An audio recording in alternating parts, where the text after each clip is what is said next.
수요 예배 시간을 이용해서 우리가 에베소서 강해를 함께 진행을 하고 있습니다. 13번째 시간, 우리가 오늘 본문의 말씀을 통해서 그리스도의 비밀을 아는 자라고 하는 주제를 가지고 함께 말씀을 나누도록 하겠습니다. 우리가 예수를 믿으면서 믿음이라고 하는 것이 그렇게 단순한 문제가 아니라는 것들을 우리가 알게 됩니다.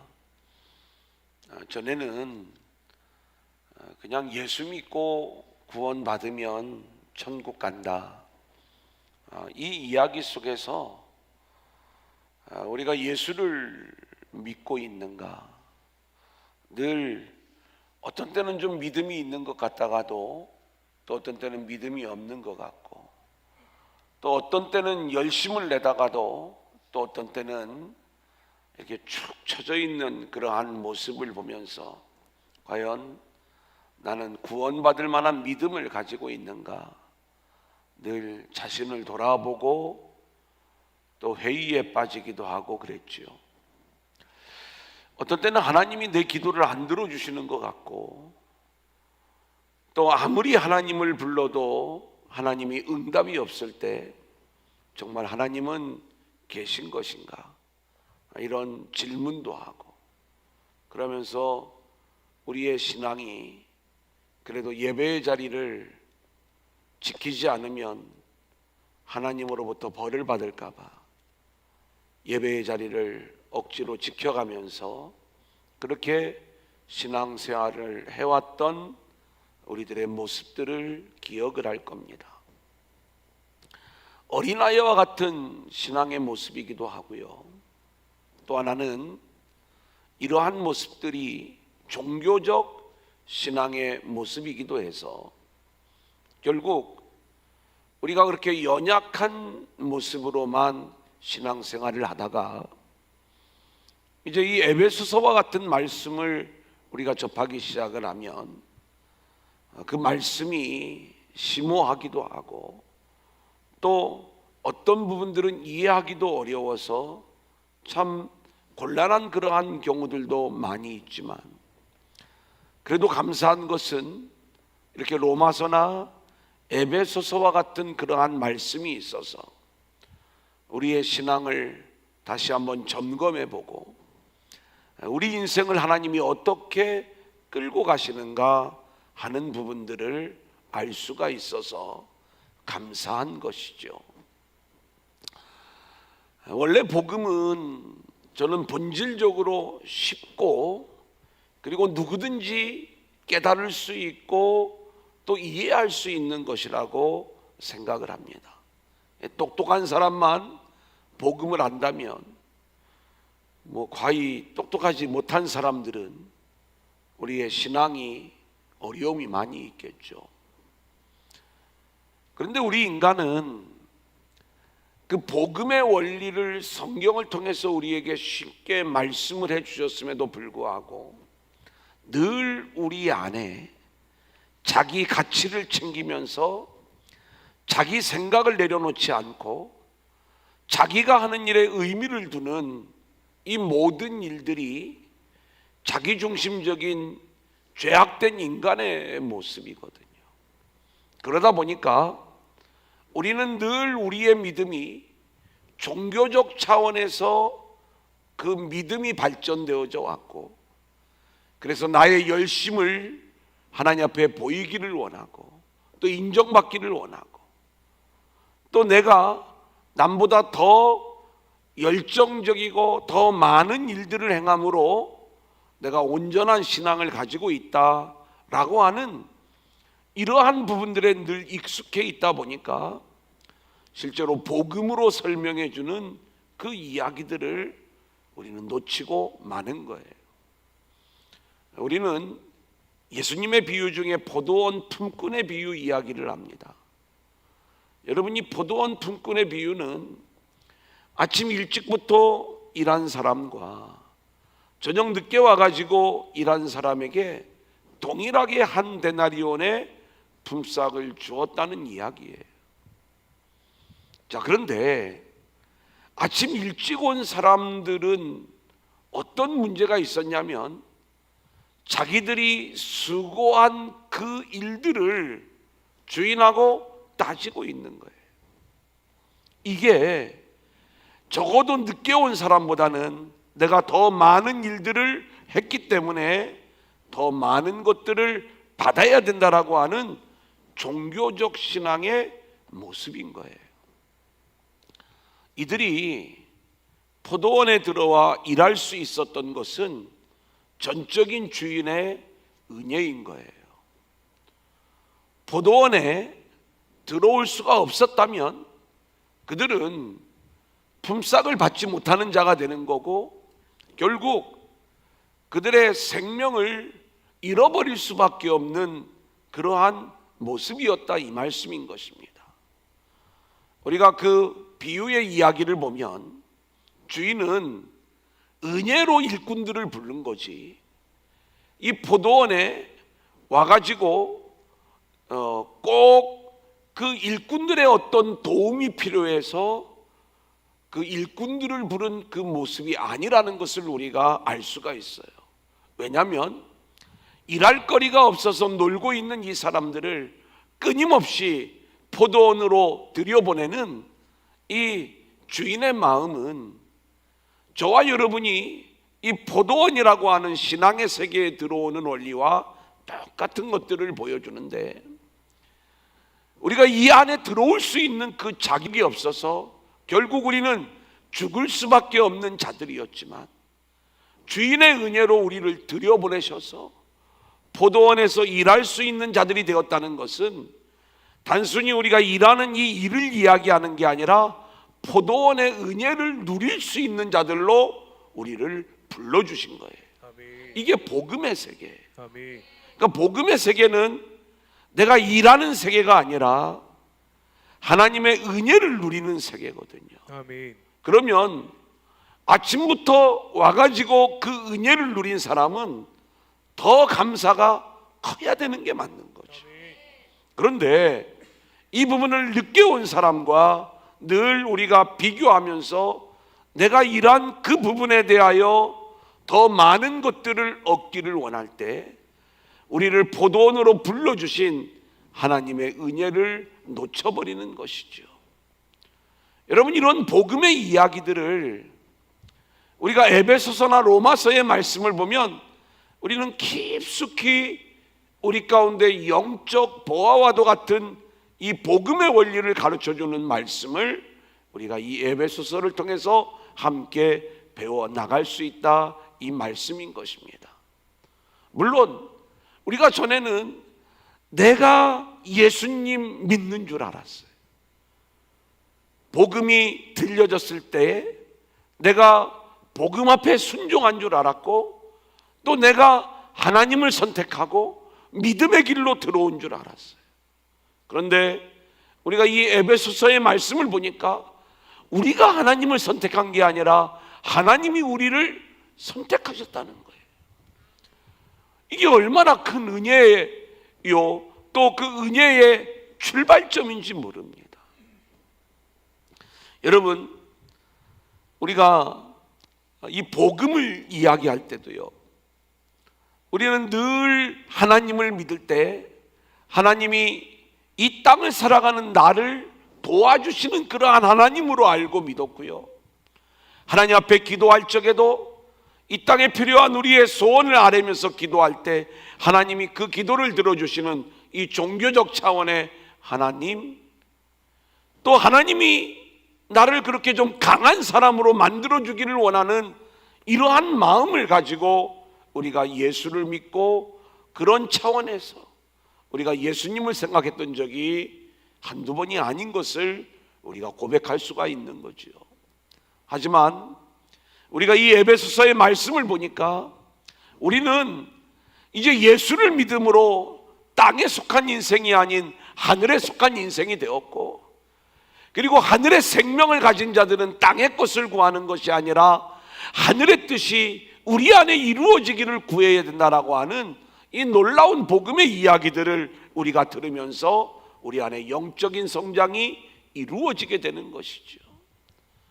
여러분, 이러한 놀라운 복음의 이야기를 우리 가운데 깊이 있게 말씀해 주는 내용이 바로 에베소서의 내용인 것입니다. 물론 우리가 죽으로 먹을 때나 좀 연한 것을 먹는 것보다는 확실히 단단한 음식인 것만은 분명해요.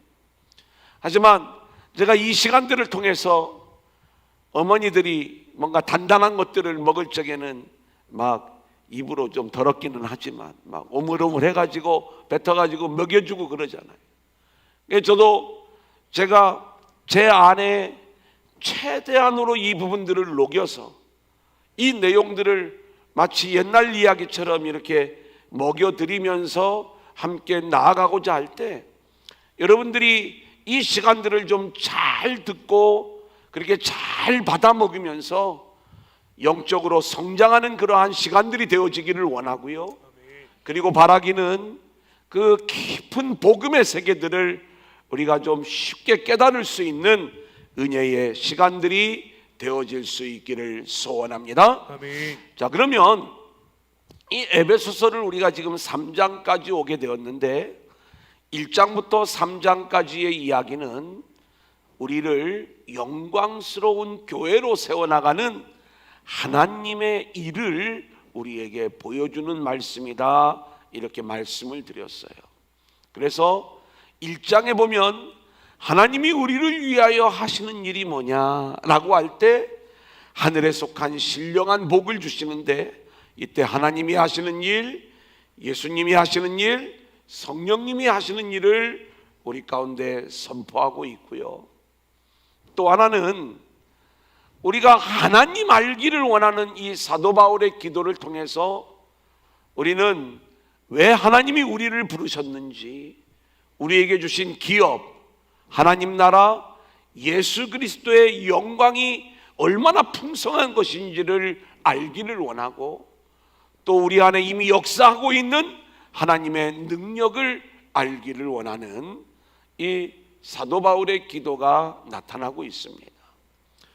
자, 이 내용들을 우리가 이렇게 함께 나아갈 때 하나님이 저와 여러분을 얼마나 존귀한 존재, 영광스러운 존재로 우리들을 세워나가고 있는지를 우리가 알아야 되는 거예요. 이게 하나님이 그렇게 우리를 끌고 가는 거예요. 우리는 자격이 없는 자고, 또 그것을 누릴 수 있는 그 어떤 일들도 우리가 행하지 않았지만 하나님, 예수님, 성령님께서 이 어마어마한 일들을 은혜 안에서 진행하시면서 우리를 그렇게 영광스러운 교회로 세우시는 그 목적이 뭐냐? 하나님의 은혜의 영광을 찬양하게 하심이고, 그 본질은 아들의 영광, 그 아들의 영광을 위하여 이 모든 일들을 하나님이 진행하신 것이다. 그러면서 이제 2장에 오면 우리의 본질을 먼저 드러내고 있어요. 우리가 어떤 존재인가를 본질적으로 알아야 우리는 우리를 위해서 행하신 하나님의 은혜가 얼마나 어마어마한 일인지를 알 수가 있는 거잖아요. 그래서 본질상 진노의 자녀요, 불순종의 아들들이었던 우리, 허물과 죄로 죽었던 우리를 은혜로 살리셔서, 그래서 구원을 선물로 주시는 이 하나님의 놀라운 은혜를 우리 가운데 말씀해 주고 있는 것이고요. 그렇게 우리를 구원해 나가시는 그 가장 궁극적인 이유는 뭐냐?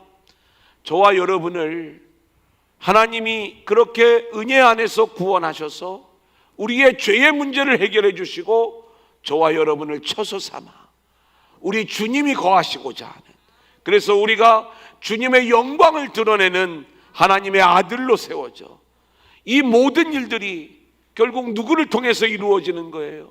아들을 통해서, 아들의 은혜로 이루어짐으로 우리의 영광이 아들의 영광이 되어지는 이 일들을 하나님이 진행해 나가시는 것이다. 그래서 우리를 교회로 세우시고 또 우리의 모임인 우리 공동체가 하나님의 처소가 되는 그 교회로 우리가 지어져 간다라고 이야기할 때 예수님이 우리의 기초가 되어야 되는 것이고, 그리고 성도가 연합된 그러한 모습을 이루어 한 몸 된 교회를 이루어 나갈 때 이곳에 하나님의 초소가 이루어지는 하나님의 교회로 우리가 세워질 수 있음을 이야기하는 거예요.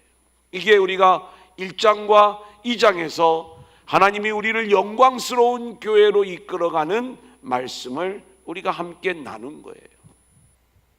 자, 3장에는 이제 이 1장과 2장에서 말씀하셨던 이 원리의 내용을 사도 바울이 자기 개인에 대한 이야기를 가지고 이제 하나님이 우리를 위하여 어떻게 영광스러운 교회로 세워나가는 그 놀라운 일들을 하나님이 진행시키셨는가, 본인의 이야기를 가지고 본인의 어떤 간증을 가지고 이 내용을 구체적으로 설명을 하고 있어요. 우리는 이 바울의 이야기를 들으면서 우리 안에도 이러한 고백들이 좀 있어지기를 원하는 거예요. 바울은요, 지금 로마 감옥에 있잖아요. 감옥에 있으면서도 이 감옥에 있는 이 일들로 인하여 이게 에베소 교회 성도들에게는 근심거리가 되었어요. 왜냐하면 지금 그 교회를 위하여 눈물로 사역을 감당했던 사도 바울이 감옥에 갇혀가지고 환난을 당하고 있는 이 모습 속에서 에베소 교회는 바울의 상황을 염려할 수밖에 없는 거죠. 근데 바울은 이야기를 해요. 내가 복음으로 인하여 이렇게 갇힌 자가 된 것은 이게 영광스러운 일이다. 우리가 빌립보서에서도 이 일로 복음의 진보가 나타났기 때문에 나는 참 기쁘고 감사한 일이다. 나는 아무래도 상관이 없다. 이 고백인 것 아닙니까? 그렇다면 우리는요, 우리가 꼭 뭔가 높은 사람이 되었을 때만 나를 통해서 하나님의 영광이 나타났다는 고백이 나오는 게 아니라, 바울은 감옥에 있는 상황에서도 나를 통해 그리스도의 영광이 나타나는 이 믿음을 고백하면서 하나님이 하시는 일들에 대한 고백을 하고 있는 것 아니겠어요? 그러니까 오늘 우리가 이 사도 바울이 지금 고백하고 간증하는 이 모습, 그 사도 바울의 인생 가운데 하나님이 그의 인생을 경영해 나갔던 그 모습들을 생각을 하면서 하나님이 김근수 목사의 인생을 어떻게 경영해 나가시는가, 여러분의 인생을 하나님이 어떻게 경영해 나가시는가.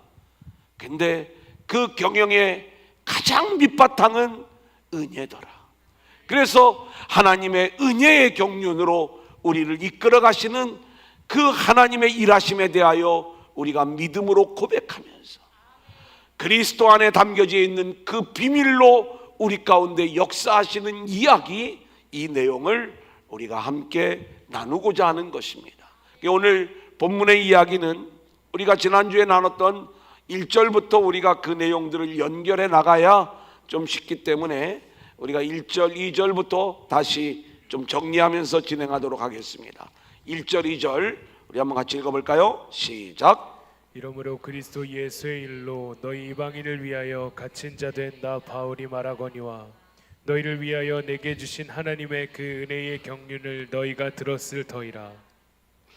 여러분, 바울이 왜 갇히게 되었는지 아시죠? 바울이 지금 로마 감옥까지 오게 된 그 과정들을 보면 하나님의 일하심이 참 우리가 때로는 이해하기 어려운 측면도 있어요. 우리의 생각대로 하면 뭐냐면, 사도 바울을 하나님이 이방인을 위한 사도로 부르셨어요. 그죠? 그렇게 부르셔서 실제로 이방인을 위하여 복음을 전할 때에 사도 바울은 어떤 마음을 가지고 있었냐면, 하나님이 예수 그리스도로 우리를 구원하시는 그 구원에 담겨져 있는 비밀을 알게 된 거예요. 유대인이나 이방인이나 누구도 차별 없이 오직 예수로만 구원을 얻게 하는 이 비밀의 일을 하나님이 진행하시는 거죠. 그래서 예수 그리스도 안에서 모든 만물을 통일시켜버리는 하나님의 일하심. 이 이야기를 사도 바울이 이방인들을 향하여 또 복음 안에서 이 말씀을 선포할 때 이 말씀을 가장 견디기 어려웠던 사람들이 자기 동족인 유대인들이었어요. 유대인들은 자신들이 가지고 있는 율법, 자신들이 가지고 있는 성전, 이 부분들을 무시하면서 그렇게 복음을 이야기하고 있는, 또 유대인과 이방인 사이에 차별이 없는 이 복음을 이야기하는 사도 바울을 죽이려고 했던 거예요. 사도 바울은 자기 동족을 향한 아주 애절한 마음들을 가지고 있어서 예루살렘에 가서 이 복음의 세계들을 이야기하는데, 이 사도 바울을 죽이려는 무리들 때문에 거의 큰일 날 뻔한 그 상황을 맞이하게 됩니다. 근데 하나님이 천부장을 통해서 그 상황을 간섭하시고 사도 바울을 영내로 드리고, 그리고 이제는 재판을 받는 상황으로 하나님이 끌고 가셔서 사도 바울로 하여금 이제는 그 재판을 가이사에게 상소하게 되고, 그리고 그 과정 속에서 로마까지 와가지고 이제는 황제의 재판을 기다리고 있는 그 상황, 그 속에서 지금 이 편지를 쓰고 있는 것 아니겠습니까? 여기에 담겨져 있는 하나님의 인도하심과 하나님의 일하심을 모른다면 지금 에베소 교회 성도들처럼 본인의 상황에 대해서만 고민하고 또 그 환난의 상황에 대해서 뭔가 마음에 낙심할 수가 있다는 거예요. 오늘 13절 한번 볼까요? 그러므로 시작. 그러므로 너희에게 구하노니 너희를 위한 나의 여러 환난에 대하여 낙심하지 말라. 이는 너희의 영광이니라. 지금 내가 이렇게 감옥에 들어와 있는 것은 너희가 낙심할 일이 아니야. 이 속에서 지금 하나님의 영광스러운 일들이 나타나고 있어. 내가 이 감옥에 들어온 것은 예수님 때문에, 그리고 이방인인 너희 때문에 내가 지금 이 안에 들어와 있는 거야. 그런데 이게 환난이 아니라 하나님의 은혜의 경륜을 따라 하나님이 은혜로 내 인생을 간섭하시고 경영하심으로 내가 지금 여기에 와 있는 거야. 여러분, 이 고백을 하고 있는 것 아니겠어요? 저는 우리가 이 코로나19로 어려움과 고통을 당하고 있지만 오늘 우리 권사님 기도하신 것처럼 이것이 우리에게는 환난일 수가 있고 불편한 일이 될 수도 있고 어려운 일들이 될 수 있지만 우리는 이 상황 가운데서도 저와 여러분의 인생을, 그리고 우리 도란노 공동체를 은혜로 경영해 나가시는 하나님의 일하심을 볼 수 있기를 소원합니다. 아멘. 이게 사도 바울의 고백이었던 거고, 또 우리도 이런 믿음의 고백들이 나와야 되는 것이죠. 자, 3절 4절 볼까요? 시작. 곧 계시로 내게 비밀을 알게 하신 것은 내가 먼저 간단히 기록함과 같으니 그것을 읽으면 내가 그리스도의 비밀을 깨달은 것을 너희가 알 수 있으리라. 여러분이 바울이 이야기를 할 때 뭐라고 이야기를 하냐면, 하나님이 계시로 성령으로 나에게 이 비밀을 알려주셨대요. 근데 여기서 말하는 이 비밀은요, 우리가 헬라어로 미스테리온 이 단어를 쓰는데, 이 미스테리온이라고 하는 비밀은 영원히 풀리지 않는 비밀을 얘기하는 게 아니라 하나님의 때가 되면 밝히 드러나는 이야기를 미스테리온이라고 이야기를 해요. 그러니까 하나님이 하나님의 때에 이 비밀들을 풀어주시는데, 이미 성령이 들어와서 또 예수 안에서 하나님의 은혜로 구원받은 백성들은, 쉽게 말하면 복음의 사람들은 이 비밀이 그렇게 어려운 게 아니에요. 이미 다 알려진 거예요. 여러분 보세요. 제가 오늘 처음 이 포도원 품꾼의 비유에 대한 말씀을 드렸어요.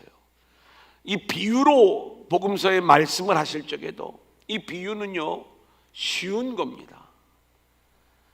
왜 쉽냐면 천국의 원리, 복음의 원리, 은혜의 원리로 다 설명되어 줄 수가 있어요. 근데 이걸 우리가 내가 이 세상에서 배워왔던 지식과 그리고 세상의 원리로 그리고 세상의 이야기로 이 비유를 읽잖아요. 그러면 도저히 이 비유는 풀리지 않아요. 왜 아침 일찍 온 사람하고 저녁 늦게 온 사람하고 똑같이 대하는 그 하나님이 우리는 도대체 이해가 안 되는 거예요.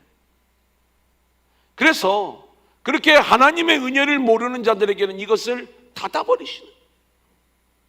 그런데 이것이 하나님의 은혜의 일임을 아는 자들에게는 아무런 문제가 안 되는, 더 큰 하나님의 은혜 앞에 우리가 무릎을 꿇을 수밖에 없는 그 모습이 되는 것 아니겠어요?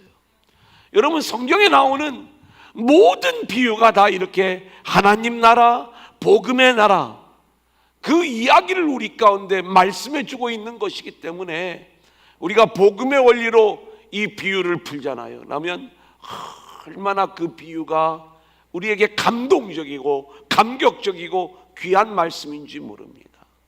제가 수년 전에 이 비유에 대하여 한번 예수님의 비유 해가지고 쭉 시리즈로 한번 공부를 해드린 적이 있어요.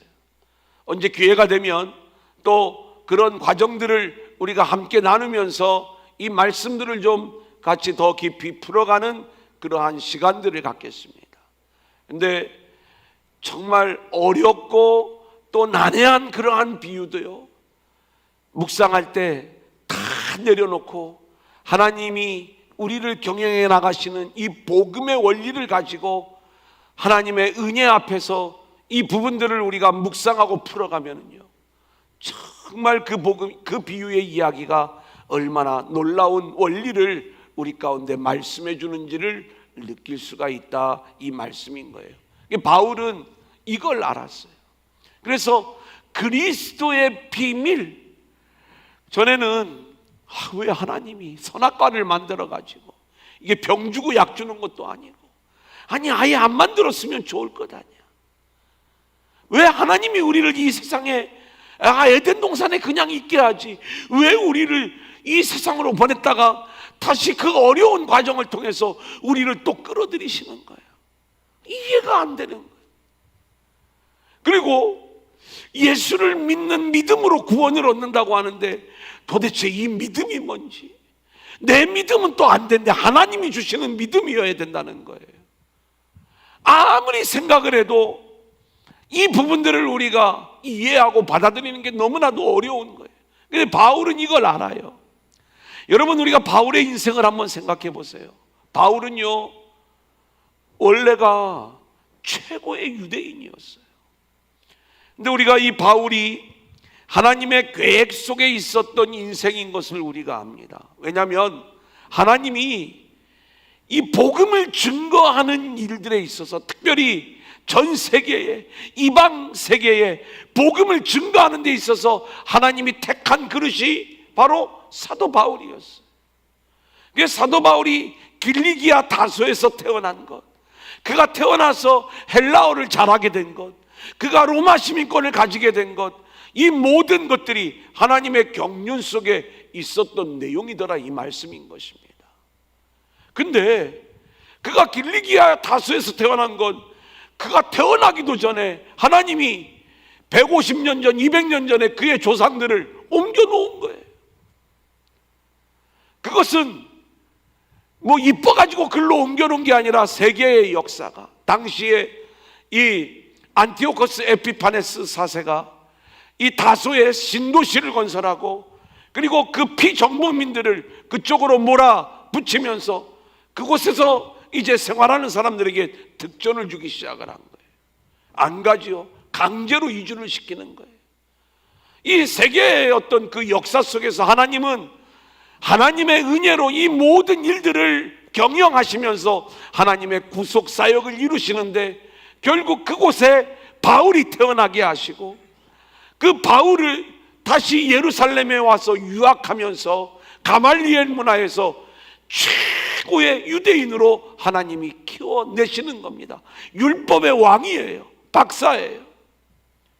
아니, 복음을 전할 사람을 왜 율법의 왕으로 그렇게 하나님이 먼저 키우셨을까? 이 바울이요, 얼마나 유대교에 열심이었냐면 스데반을 죽이는 일에 가장 앞장섰던 인물이고, 그리고 예수를 믿는 사람들을 다 잡아다가 옥에 가두는 이 일에 1등이었던 사람이 바울이었어요. 여러분, 이 전적 때문에 바울이 나중에 얼마나 어려움을 겪냐면 정말 예수님을 만나고 예루살렘으로 왔을 때 아무도 안 믿어주는 거예요. 그럼 어떻게 해요? 10년을 고향에 가서 썩는 거예요. 아니, 왜 하나님이 이렇게 일을 하시는가? 근데 바울은요, 그리스도의 비밀을 깨닫는 순간 하나님이 왜 이런 과정들을 거치게 하는지를 다 알고 있었던 거예요. 저희도 이제는 이 모든 과정들을 밝히 알 수가 있잖아요. 왜 하나님이 처음부터 그렇게 하시지 않았는지. 실제로 바울에게는 몇 가지 특별한 이유가 있었겠죠. 우리는 구약의 말씀을 신약에서 복음으로 가장 우리에게 정확하게 이 내용들을 설명해 준 사도가 바울이라는 걸 알 수가 있어요. 그래서 우리는 창세기에 나오는 이 말씀이 왜 복음인지, 왜 예수의 이야기인지, 이 힌트들을, 이 바울의 서신들을 통해서 우리가 그 내용들을 다 알아갈 수가 있는 거예요. 바울은요, 정말 똑똑한 사람입니다. 제가 생각할 때 가말리엘 문화에서 아마 수석으로 졸업을 했을 거예요.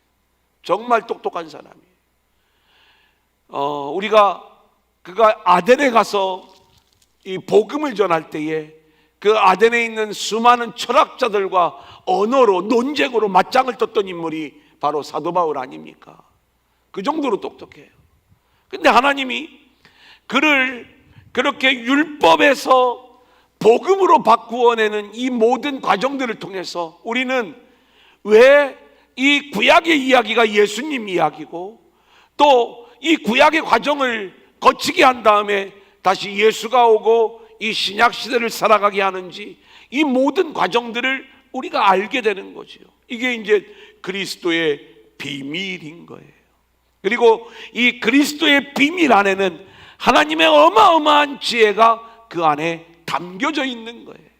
그래서 우리가 그렇게 내가 아무런 자격이 없는, 그리고 멸망받아 마땅할 존재임을 알아야 그 인생만이 십자가를 정확하게 볼 수 있는 인생이 되는 거고, 아멘. 그렇게 정확하게 십자가를 보는 인생만이 십자가 안에 담겨져 있는 그 비밀을 깨닫고 하나님 나라를 누리는 존재가 되는데, 아멘. 여러분, 이것이 바로 그리스도 안에 담겨져 있는 비밀로서 세상 사람들, 종교적인 사람들은 이 내용을 이해할 수가 없어요.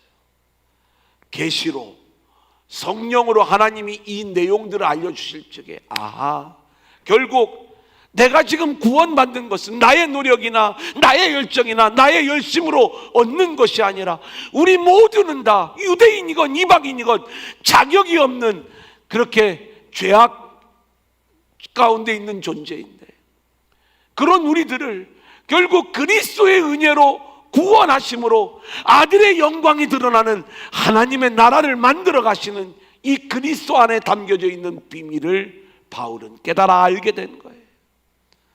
여러분, 우리도요, 그걸 우리가 알려면 이 바울의 삶과 그의 고백들이 우리 가운데서 자연스럽게 나와야 되는 거예요.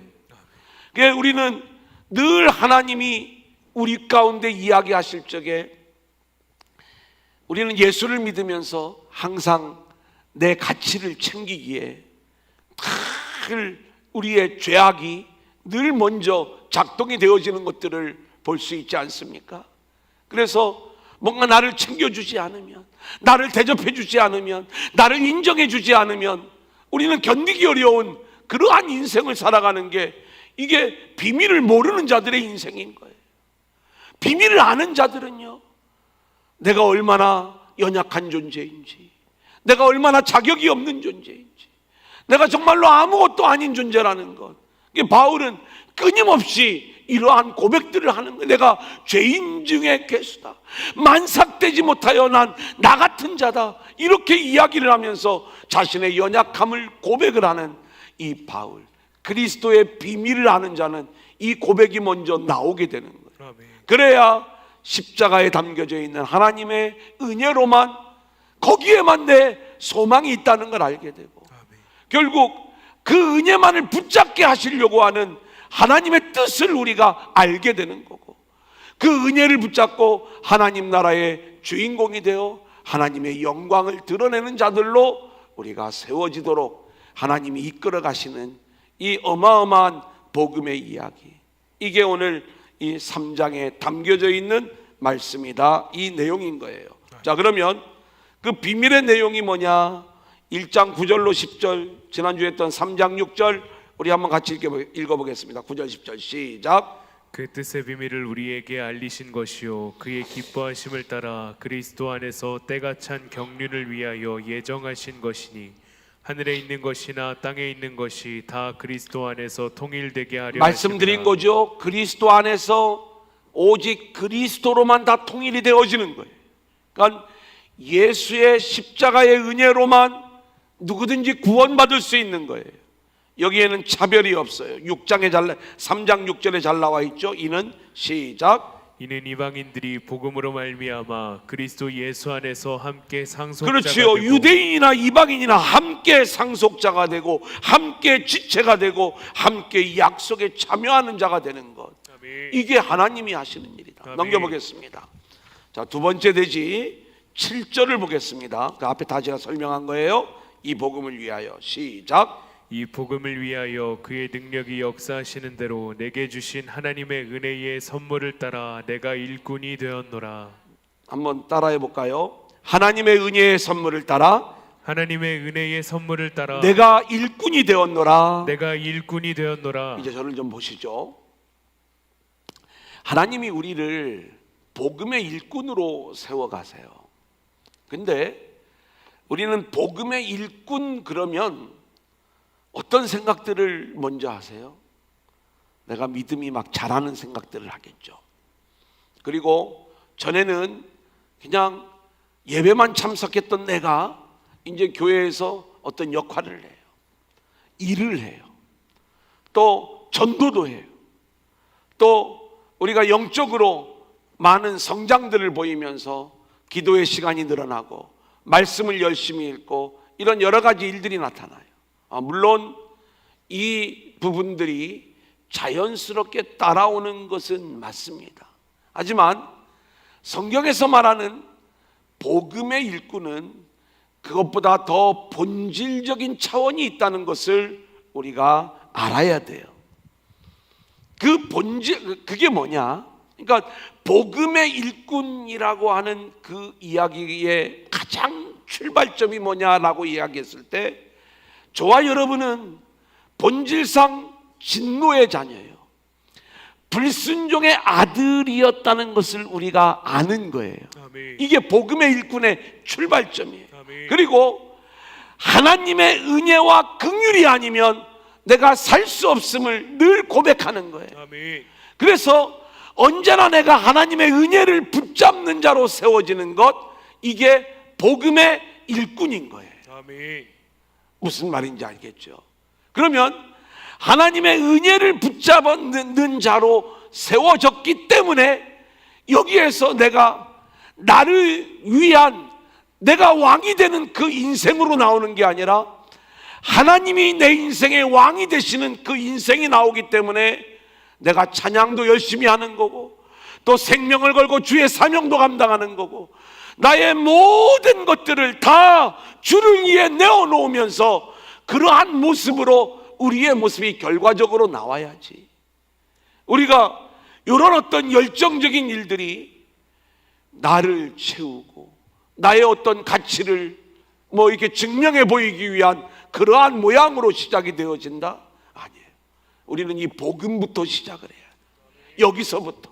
그래서 복음이라고 하는 것은, 복음의 일꾼이라고 하는 것은 하나님의 은혜를 붙잡는 전쟁이에요.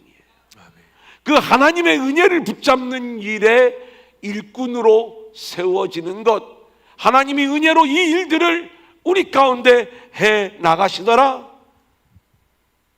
이것이 오늘 말씀이 우리 가운데 주는 거죠. 자, 그리스도의 비밀을 알게 된 자는 첫 번째가 이렇게 하나님의 은혜로 우리가 복음의 일꾼으로 세워졌다는 것을 알게 돼 하나님의 은혜와 긍휼을 붙잡는 자들로 세워져야 된다. 두 번째 8절 우리 한번 같이 읽어볼까요? 시작. 모든 성도 중에 지극히 작은 자보다 더 작은 나에게 이 은혜를 주신 것은 측량할 수 없는 그리스도의 풍성함을 이방인에게 전하게 하시고. 그렇지요. 그리스도의 비밀을 아는 자는 제가 이미 말씀을 드렸지만 내가 어떤 존재인가를 알게 돼요. 사도 바울은 자기를 뭐라고 해요? 지극히 작은 자보다 더 작은 나. 여러분, 이게 그냥 립서비스로 우리가 하나님 앞에 고백하면 되는 게 아닌 거예요. 정말 내가 얼마나 작은 존재인지. 그가 디모데전서 1장 15절 나는 죄인 중에 괴수입니다. 고린도전서 15장 8절 만삭되지 못하여 난자 같은 내게도 이런 표현들이 나올 수 있는 것, 이것은 그리스도의 비밀을 아는 자에게서만이 자신이 어떤 존재인지를 알게 되는 거고요. 아멘. 그걸 알게 될 때 3번은 자연스럽게 따라오는 거지요. 측량할 수 없는 그리스도의 풍성함. 하나님이 은혜로 우리에게 그리스도를 주셨어요. 그런데 내 안에 이 그리스도가 들어온 것이 얼마나 풍성한 세계인지 측량할 수 없는 그리스도의 풍성함을 내가 알게 되는 것이고, 이것을 알아야 그 풍성함을 전하는 복음을 위한 일꾼이 되는 것이다. 아멘. 자, 4번을 보겠습니다. 9절 우리 한번 같이 읽어볼까요? 시작. 영원부터 만물을 창조하신 하나님 속에 감추어졌던 비밀의 경륜이 어떠한 것을 드러내게 하려 하심이라. 여러분 아멘입니다. 제가 오늘 서론적 이야기에서 말씀을 드렸던 것처럼 왜 하나님이 나를 만드셨을까? 왜 하나님이 에덴을 만드셨을까? 왜 하나님이 선악과를 만드셨을까? 왜 하나님이 뱀을 보내셔가지고, 하나님이 보내셨는지는 모르지만 우리를 결국 선악과를 따먹게 하셨을까? 그걸 내버려 두셨을까? 우리가 왜 쫓겨나야만 됐을까? 또 쫓겨온 우리들을 위하여 왜 하나님 아들을 보내셨을까? 이런 하나님이 하시는 이 어마어마한 그 일들 속에 담겨져 있는 비밀의 경륜을 이제는 밝히 알게 되는 거예요. 어렵지가 않아요. 복음을 알게 되면 하나님이 우리를 위해서 하신 일들이 결국 거기에는 우리의 공로가 요만큼도 들어가면 안, 전적인 은혜의 경륜으로 이루어져야 돼요. 그 은혜를 아들 안에 담았어요. 그래야 아들의 영광이 드러나는 거예요. 그래서 그 아들로만 이루어지는 하나님의 구원, 그 비밀의 경륜, 그 아들 속에 비밀을 담아서 하나님이 경영하는 것. 근데 그 아들이 은혜더라 이 말이에요. 은혜의 경륜, 비밀의 경륜 같은 말인 거예요. 이것이 태초로부터, 창세전부터 하나님의 언약 안에서 이렇게 우리 가운데 그 어마어마한 하나님의 일하심이 우리 가운데 주어지는 것이고, 우리는 이 놀라운 그 주인공들로 세워지고 있는 모습인 거죠. 이게 이제 뒷부분에 또 나옵니다. 자, 5번 10절 같이 읽어볼까요? 시작. 이는 이제 교회로 말미암아 하늘에 있는 통치자들과 권세자들에게 하나님의 각종 지혜를 알게 하려 하심이니. 아멘입니다. 교회는 누구예요? 우리죠. 교회는 누구예요? 우리 공동체죠. 근데 우리 안에 나타나는 일들이 뭐예요? 우리가 어떻게 교회가 되었어요? 그리스도의 비밀, 그 비밀이 뭐지요? 주님의 은혜로 우리의 죄를 용서하시고 우리를 구원하셔서 우리 안에 주님이 거하시는, 하나님이 거하시는 하나님의 초소가 된 게 교회예요. 그죠? 이 속에 담겨져 있는 하나님의 비밀과 그 지혜는 누구도 흉내낼 수가 없는 것이었고 천상의 존재들도 이걸 미처 알지 못했어. 그런데 하나님이 세우신 저와 여러분, 우리 인생을 통해서, 우리 교회를 통해서, 우리 공동체를 통해서 하나님이 이루어 가시는 그 일들을 보고 천상의 존재들도 결국 뭘 알게 되는 거예요? 하나님의 무한하신 지혜를 알게 되는 거예요. 여러분, 그래서 천사도 흠모하겠네. 그러니까 저와 여러분의 우리 인간의 존재를 처음에는 우리가 되게 그 천사보다 못한 존재로 창조된 줄 알았지만 우리 속에 담겨져 있는 그 하나님의 지혜의 주인공이 우리 인간들이 되는 거예요. 그래서 하나님의 교회로 세워지고, 그래 우리가 하나님의 교회로 세워졌다면 이 놀라운 그리스도의 비밀, 하나님의 지혜를 드러내는 성도들로, 교회로 우리가 존재해야 될 줄로 믿습니다. 자, 고린도전서 1장 24절 같이 한번 볼까요? 오직, 시작. 오직 부르심을 받은 자들에게는 유대인이나 헬라인이나 그리스도는 하나님의 능력이요 하나님의 지혜다. 아멘입니다. 아멘. 부르심을 받는 자들 누구든지 유대인, 헬라인 다 통일시켜버리는 거예요. 차별이 없는 거죠. 그래서 유대인이나 헬라인이나 그리스도는 하나님의 능력이요 하나님의 지혜니라. 우리는 우리 안에 그렇게 그리스도의 영광을 드러내므로 하나님이 행하신 그 하나님의 지혜를 드러내 보이는 자들이 되어야 되는 것이다. 아멘. 도저히 불가능해 보였던 바울이요, 그 율법의 왕, 유대교의 최고 유대인이었던 바울이 그리스도로 인해 변화되어 복음을 전하는 사도가 된 것은 오직 아들의 영광이라고 하는 하나님의 비밀, 그리고 하나님이 하시는 하나님의 지혜를 드러내려는 그러한 일이었다, 이 말씀인 것이죠. 아멘. 자, 6번 11절 우리 한번 같이 읽어볼까요? 시작. 곧 영원부터 우리 주 그리스도 예수 안에서 예정하신 뜻대로 하신 것이라. 아멘입니다. 아멘. 여러분, 예정하신 뜻대로 하신 것이라. 저와 여러분은 이 하나님의 예정 안에 있다는 거예요. 아멘. 언제부터요? 영원부터 예수 그리스도 안에서 저와 여러분을 예정해 놓으셨다는 거예요. 아멘. 자, 그러면 아니 예정해 놓으셨으면 우리는 이 예정을, 우리가 늘 어떤 생각들을 갖냐면, 하나님이 나를 예정해 놓으셨다면 알아서 나를 구원해 내시고 또 하늘에 완성된 모습으로 나를 세워 가실 것 아닌가, 우리는 이렇게 생각하기가 쉬운 거죠. 근데 그 예정은 그런 어떤 숙명적 예정을 이야기하는 게 아니에요. 여러분, 우리 인간은요 스스로 구원의 길로 나올 수 있는 인생은 아무도 없어요. 누구도 주님을 알아보고 주님께로 나올 수 있는, 스스로 자기가 죄인임을 알고 스스로 예수 안에 구원의 길이 있음을 알고 그렇게 주님께로 나올 수 있는 인생은 아무도 없더라. 그래서 이 예정 안에는 우리를 하나님의 구원으로 이끄는 하나님의 무한하신 은혜와 사랑이 이 예정 안에 담겨져 있는 거예요. 아멘. 그리고 또 하나 알아야 될 것이 있어요. 우리가 하나님의 은혜로 예수를 알게 되었다 할지라도요, 우리가 주님 나라 가는 그날까지 하나님의 예정하신 뜻대로 우리를 끌고 가시는 그 은혜가 없다면 이 하나님을 향한, 우리 주님을 향한 믿음을 우리는 유지할 수 있는 능력이 우리 가운데는 없는 거예요. 이 하나님의 예정하신 그 뜻 안에서 우리는 전적인 하나님의 은혜로 이렇게 구원함을 얻게 되는 것이고, 그래 우리가 이야기했잖아요. 내가 예수님을 택하고 그래서 내가 구원받은 존재가 된 줄 알았는데 하나님이 나를 택하신 것이고 예정하신 뜻대로 우리들을 끌고 가시는 그 은혜에 의하여 우리가 구원의 완성된 존재로 세워져 가는 것이다. 아멘.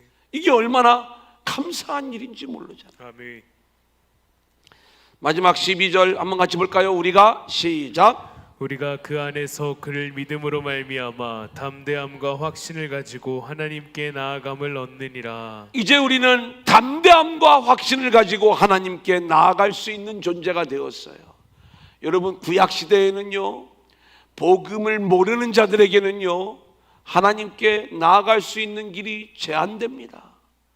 죄인이 하나님 앞에 나아갈 수가 없어요. 그래서 휘장이 있는 거고 제사장만이, 대제사장만이 그 우리를 대신해서 들어가서 우리는 그 제사장을 통해서만 하나님께로 나아갈 수 있는 그러한 존재였는데, 이제는 그리스도 안에 담겨져 있는 이 비밀을 아는 자들은 이미 그 은혜 안에서 우리가 구원함을 얻고 이제 자유함을 얻어 담대함과 확신을 가지고 하나님께 나아갈 수 있는 존재가 된 거예요. 자, 이제 말씀을 정리해 드립니다. 사도 바울은 지금 이 모든 과정들을 1장과 2장에서 영광스러운 교회로 우리를 세워나가시는 일반적인 교리적 말씀을 전한 다음에 3장에서는 자신의 이야기를 가지고 이 교리의 이야기를 한 번 더 간증하고 있는 거예요. 근데 지금 자신의 상황은 어떤 상황이에요? 에베소 교회 성도들은 자신이 지금 감옥에 갇혀 있는 것을 환난 가운데 염려하고 근심하는 그 에베소 교회 성도들에게 이 일이 너희들에게 영광이야. 그리고 하나님이 내가 지금 감옥에 있는 것이 오히려 하나님의 영광을 위한 일이야 라고 이야기를 하면서 하나님이 우리를 위하여 일하시는 그 비밀의 경륜, 은혜의 경륜을 이야기하는 거예요. 그리스도 안에 그 비밀을 담아 하나님이 자신을 통하여 이루어 놓으신 그 일들을 고백을 하면서, 이것이 바울만 그렇게 하나님이 이끌어 가시는 게 아니라 저와 여러분의 인생도 하나님이 그 은혜의 경륜을 따라 우리들을 경영해 나가시는데, 그렇다면 우리는요, 교회가 되어 이제는 하나님의 놀라운 능력과 지혜를 드러내는 존재로 세워지게 될 거예요. 내가 하는 게 아니라 하나님이 그렇게 우리를 끌고 가신다, 이 말씀인 거예요. 예정하신 뜻대로 그렇게 우리를 세워가신다, 이 말이에요. 이것을 우리가 알고 순종하는 자가 되면은 우리는 그런 존재가 되어 천사도 우리를 흠모하는 그러한 모습 속으로 세워질 것이기 때문에 염려하지 말아라. 이 코로나19 걱정하지 말아라. 하나님은 지금 은혜로 우리를 경영하고 계시고, 그리고 하나님은 결국 우리를 그렇게 하나님의 지혜와 능력을 드러내는 자들로, 천상에 있는 그러한 존재들도 우리를 통해서 하나님의 능력과 지혜를 보게 될 것이다. 할렐루야. 여러분, 이런 모습이 우리 가운데 드러날 수 있기를 소원합니다.